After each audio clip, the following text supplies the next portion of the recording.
ये कौन लोग हैं जो जाकर पुलिस की मौजूदगी में और मीडिया की मौजूदगी में, बल्कि लाइव टेलीकास्ट भी हो रहा था, वो इस तरह का कोल्ड ब्लडेड मर्डर करते हैं। गोली मारकर कौन सा रिलीजियस नारा क्यों लगाते आप? इनको आप आतंकवादी नहीं कहेंगे तो क्या कहेंगे? देशभक्त कहेंगे इनको। जो लोग टीवी के स्टूडियोज में बैठकर जश्न मना रहे थे एनकाउंटर का, शर्म से डूब मरो तुम लोग वल्चर्स हो। अब खाओ उन लाशों को जो पड़ी हुई वहां पर। उत्तर प्रदेश के मुख्यमंत्री इस्तीफा दें। दूसरा में डिमांड करते हैं कि सुप्रीम कोर्ट एक इन्वेस्टिगेशन टीम को बनाए, सुमोटो सुप्रीम कोर्ट ले, प्लीड करते सुप्रीम कोर्ट से। ये उसी वक्त रुकेगा जब नहीं रुकेगा, वरना ये चलता रहेगा। तो 4 दिन 5 दिन के बाद फिर शुरू हो जाएगा। और वो इन्वेस्टिगेशन टीम में सुप्रीम कोर्ट उन लोगों को रखे जिनका ताल्लुक उत्तर प्रदेश से ना हो।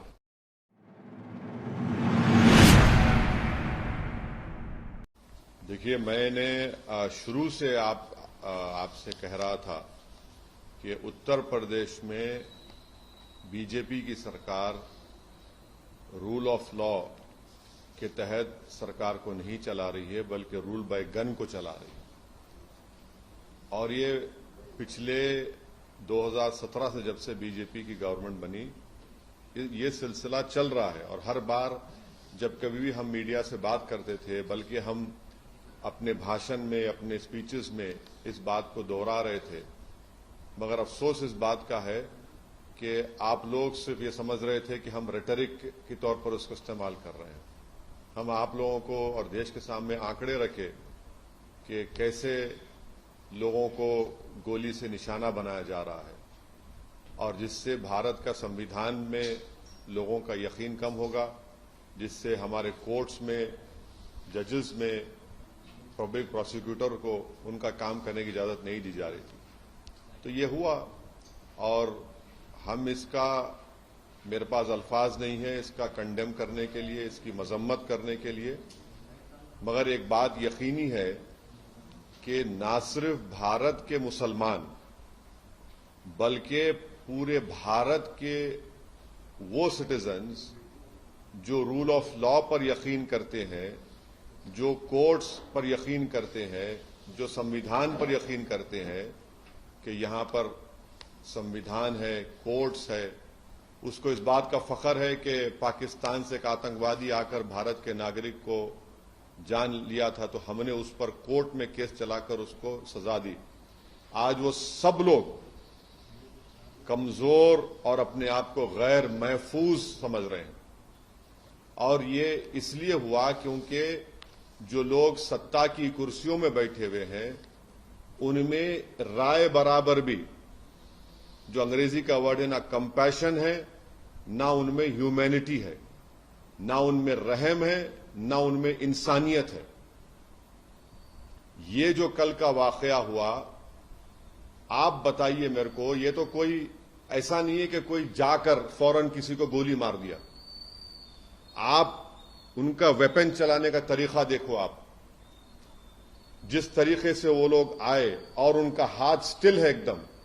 मुझे भी वेपन चलाना आता है, मैं भी एक एक्सपर्ट के साथ ट्रेनिंग लिया हूं अपनी सेल्फ डिफेंस के लिए। और जिस तरीके से मार रहे वो लोग, उनका हाथ देखिए हिल नहीं रहा है, उनकी आंख उस पर है, उन लोगों पर है। उनको मालूम था कि पहले कहां पर, किस जगह पर मारना। तो ये एक कोल्ड ब्लडेड मर्डर है, और ये लोग प्रोफेशनल हैं।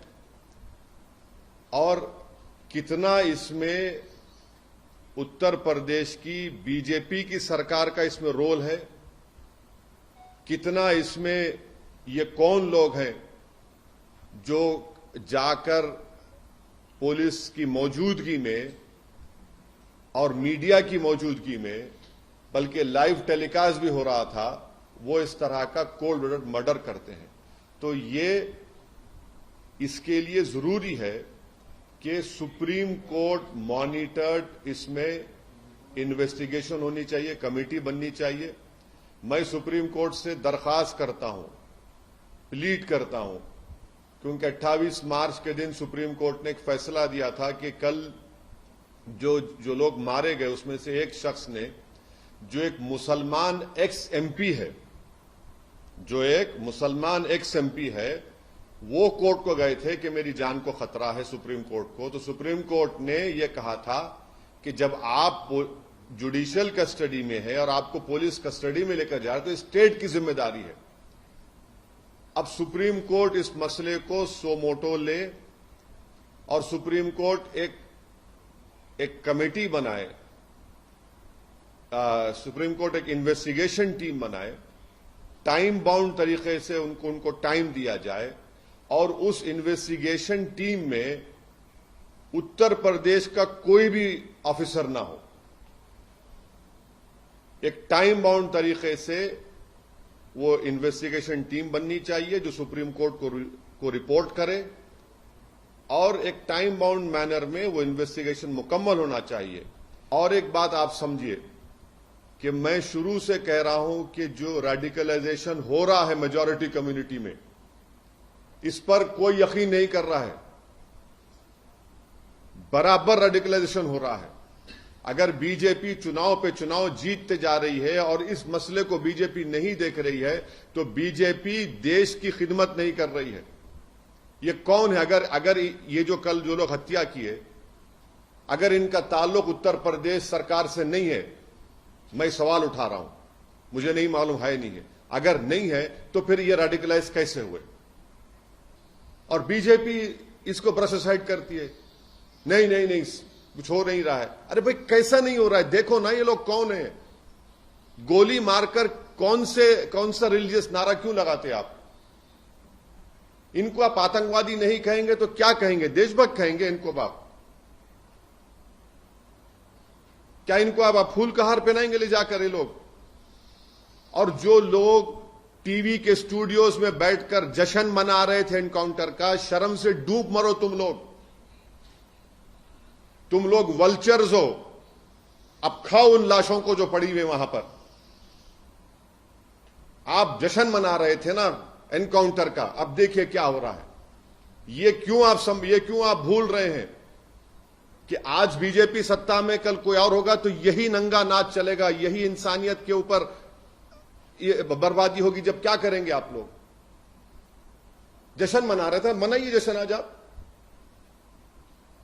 हम यही कह रहे थे कि जश्न मनाओ जब जमहूरियत कामयाब होगी, जश्न मनाओ जब कोर्ट सजा देगा, जश्न मनाओ जब संविधान और मजबूत होगा, लोकतंत्र मजबूत होगा। मगर आप लोग जश्न मना रहे हैं कि हो गया एनकाउंटर। अब देखिए, पहले जब तक लाइव विजुअल्स नहीं आए थे, कई टीवी चैनल चला दिया, एनकाउंटर हो गया उन लोगों का। उसके बाद जैसे ही मीडिया के सामने पिक्चर्स आए कि मीडिया की मौजूदगी में एनकाउंटर हुआ, वो लोग, वो पूरे जो चील कौवे हैं, खामोश बैठ गए। उनको समझ में नहीं आया कि अब कैसा उसका दिफा करें, कैसा उसको जस्टिफाई करें। इसीलिए हम कह रहे हैं कि आप समझिए इस बात को, एनकाउंटर सलूशन नहीं है, बल्कि मैं आपके जरिए से देश को याद दिलाना चाहता हूं कि यही इस तरह के सिलसिला शुरू हुआ था जब विश्वनाथ प्रताप सिंह के भाई की हत्या हुई थी 89 में। 1989 से सिलसिला चल रहा है जब ये टास्क फोर्स बनाई गई थी। हर किसी को आप मार देंगे गोली तो फिर कोर्ट किस लिए भाई? अदालत किस लिए? अरे जो लोग जश्न मना रहे हैं, जो लोग एनकाउंटर में भरोसा करते हैं, अरे भाई तुम सोचते क्यों नहीं हो कि गांधी के कातिल को कोर्ट मिला, इंदिरा गांधी के कातिल को कोर्ट मिला, राजीव गांधी के कातिलों को कोर्ट मिला, बेन सिंह के कातिलों को कोर्ट मिला, और आप एनकाउंटर कर रहे हैं। ये जो कल हत्या हुई है इसकी पूरी जिम्मेदारी उत्तर प्रदेश के मुख्यमंत्री पर आयद होती है। उत्तर प्रदेश के मुख्यमंत्री में अगर कॉन्स्टिट्यूशनल मोरालिटी जिंदा है तो उनको अपने पद को छोड़ना पड़ेगा। और देश के प्रधानमंत्री से हम ये कहना चाह रहे हैं कि ये सबका साथ, सबका विकास, सबका विश्वास की जो आप बातें करते हैं, मुझे तो याद आ रहा है एक अंग्रेजी का एक है कि प्रधानमंत्री पॉन्टियस पायलट की तरह एक्ट कर रहे हैं। He is acting like a Pontius Pilate. मेरी गाड़ी पर हमला हुआ, मैं जो कल देखा हूं नजारे को, पूरा मुझसे ऐसे हुआ था, पूरा उसी तरह के नारे लगा रहे थे वो लोग, उसी तरह से गोली चला रहे थे। यह अलग बात है कि मेरा टाइम नहीं था उस दिन, मगर हम समझ नहीं रहे हैं हम खुशी मना रहे हैं कि मरने वाला मुसलमान है तो कोई बात नहीं, मरने वाला कोई और है, पॉलिटिकल अपोनेंट है, कोई बात नहीं। अरे भाई, आप मारकर संविधान को, रूल ऑफ लॉ को कमजोर कर रहे हैं। आप हमेशा सत्ता में नहीं रहने वाले हैं, तारीख गवाह है। जब आप सत्ता में नहीं रहेंगे, कोई और रहेगा और उसी तरह की शैतानियत कोई करेगा, तो तब आप क्या करेंगे? रोएंगे, पुकारेंगे। तो हम यह डिमांड करते हैं कि ये पूरी जिम्मेदारी उत्तर प्रदेश के मुख्यमंत्री पर आती है, क्योंकि उन्होंने उत्तर प्रदेश की विधानसभा में खड़े होकर कहा था कि मिट्टी में मिला देंगे। देखो, आपने ये कहा ना, ये कोई जबान है एक देश के सबसे बड़े प्रदेश के मुख्यमंत्री की, जो बीजेपी के लोग उनको नरेंद्र मोदी के बाद या उनसे पहले प्रधानमंत्री बनाना चाहते हैं। शायद 2024 में बना देंगे या 29 में, नहीं मालूम, या प्रोजेक्ट कर देंगे। ये जबान है, एक मुख्यमंत्री की जबान होती है क्या? बताइए आप। नहीं, एक मिनट सुनिए, मुझे मुकम्मल करने दीजिए। हम डिमांड ये करते हैं कि उत्तर प्रदेश के मुख्यमंत्री इस्तीफा दें। दूसरा में डिमांड करते हैं कि सुप्रीम कोर्ट एक इन्वेस्टिगेशन टीम को बनाए, सुमोटो सुप्रीम कोर्ट ले। हम प्लीड करते सुप्रीम कोर्ट से। ये उसी वक्त रुकेगा जब नहीं रुकेगा, वरना ये चलता रहेगा। 4 दिन 5 दिन के बाद फिर शुरू हो जाएगा। और वो इन्वेस्टिगेशन टीम में सुप्रीम कोर्ट उन लोगों को रखे जिनका ताल्लुक उत्तर प्रदेश से ना हो, क्योंकि ऊपर से लेकर नीचे तक इसमें लोग होंगे।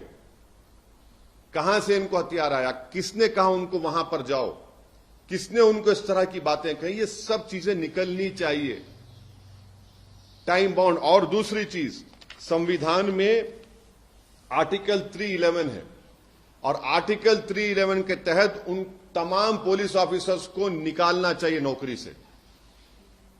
सस्पेंशन नहीं, बल्कि अंडर संविधान के आर्टिकल 311 के तहत उनको सर्विस से निकालना चाहिए। जब इन्वेस्टिगेशन टीम की रिपोर्ट आ जाएगी टाइम बाउंड मैनर में, सुप्रीम कोर्ट के पास ये एक्स मुस्लिम एक्स एमपी गए थे। सुप्रीम कोर्ट ने कहा कि स्टेट की जिम्मेदारी है, स्टेट ने देखिए क्या क्या हो गया स्टेट की मौजूदगी में। तो ये हमारा डिमांड है और हम उत्तर प्रदेश के बीजेपी की गवर्नमेंट से अपील करते हैं कि जो मुस्लिम एक्स एमपी का हत्या की गई है, उनके 2 बेटे जुवेनाइल होम में, उनको छोड़े आप। आपके पास राइट है उनको छोड़ने का, ताकि वो अपने वालिद के, मरहूम वालिद के तदफीन में शामिल हो सके। इतना तो आप कर सकते हैं ना। दूसरा 2 तो खैर उसको बेल लेना पड़ेगा कोर्ट की तरफ। जुवेनाइल होम में है 2 बच्चे, छोड़िए उन लोगों को आप। ये ठीक नहीं हो रहा है, हम बोल रहे हैं बार बार, ये उत्तर प्रदेश के लिए ठीक नहीं है, देश के लिए ठीक नहीं। आज हर वो भारत का नागरिक मुसलमान के साथ जो भी भारत पर फख्र करता है, वो अपने आप को कमजोर और गैर महफूज समझ रहा है। सर, कन्विक्ट हुए थे आप, वो पूर्व सांसद रहे हैं, कन्विक्ट भी हुए हैं, आप बार बार उनके रिलीजन का जिक्र कर रहे हैं। एक मुस्लिम, हाँ, मुस्लिम एक्स एमपी है क्या? नहीं, क्यों इसमें? अरे नहीं, इसमें बुरी बात क्या है? वो मुस्लिम नहीं थे क्या? लेकिन इस नहीं, बिल्कुल थे। छोड़ दीजिए, नहीं, कोई पोलिटिसाइज नहीं कर रहे। अतीक क्या थे? बिल्कुल थे, कन्विक्ट हुए। मुस्लिम नहीं थे क्या? नहीं थे मुस्लिम। नहीं, मुस्लिम नहीं थे। हाँ, अच्छा, नहीं, वो अब आप बोलेंगे तो अब अपराधी का धर्म नहीं होता तो फिर ये जो गोडसे के फोटो लेके हैदराबाद में लोग नाच रहे थे प्रोसेशन में, जो गोडसे की फोटो लेके नाच रहे थे हैदराबाद में, ये दुम छल्ले जिनको कहते हैं,